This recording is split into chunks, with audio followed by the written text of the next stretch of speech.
18ാമത് SFI അഖിലേന്ത്യാ സമ്മേളന പതാക ദീപശിഖാ ജാഥകൾ പട്ടാമ്പിയിൽ സംഗമിച്ചു. മധുരയിൽ നിന്നാരംഭിച്ച ദീപശിഖാ ജാഥയും ഇടുക്കിയിൽ നിന്നാരംഭിച്ച പതാക ജാഥയുമാണ് സംഗമിച്ചത്. പതാക ദീപശിഖാ ജാഥകൾ ഇന്ന് മലപ്പുറം ജില്ലയിലെ സ്വീകരണങ്ങൾക്ക് ശേഷം കോഴിക്കോട്ടെ സമ്മേളന നഗരിയിലെത്തും.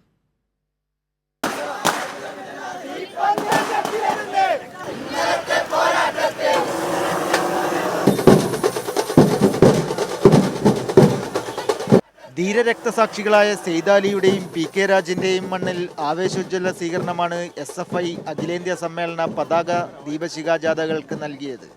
SFI അഖിലേന്ത്യാ ജോയിന്റ് സെക്രട്ടറി ആദർശം സജി ക്യാപ്റ്റനും തമിഴ്നാട് സംസ്ഥാന സെക്രട്ടറി G അരവിന്ദസ്വാമി മാനേജറുമായ ദീപശിഖാ ജാഥ മധുരയിലെ സോമു സെമ്പു രക്തസാക്ഷി മണ്ഡപത്തിൽ നിന്നാണ് ആരംഭിച്ചത്. ഇടുക്കിയിലെ ധീരജ് രക്തസാക്ഷി മണ്ഡപത്തിൽ നിന്നാണ് അഖിലേന്ത്യാ വൈസ് പ്രസിഡന്റ് K അനുശ്രീ ക്യാപ്റ്റനും അഖിലേന്ത്യാ ജോയിന്റ് സെക്രട്ടറി PM ആർഷോ മാനേജറുമായ പതാക ജാഥ പ്രയാണം തുടങ്ങിയത്.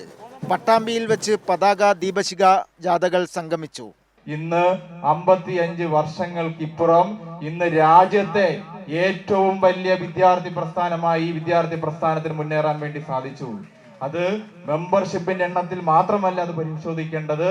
ഈ വിദ്യാർത്ഥി പ്രസ്ഥാനം ഈ കഴിഞ്ഞ 55 വർഷക്കാലത്തിനിടയിൽ രാജ്യത്താകമാനം നടത്തിയെത്തിയ സമര പ്രക്ഷോഭങ്ങൾ കൂടിയാണ് ഈ വിദ്യാർത്ഥി പ്രസ്ഥാനത്തിനെ ഈ രാജ്യത്തെ ഏറ്റവും വലിയ വിദ്യാർത്ഥി പ്രസ്ഥാനമാക്കി മാറ്റിയത്.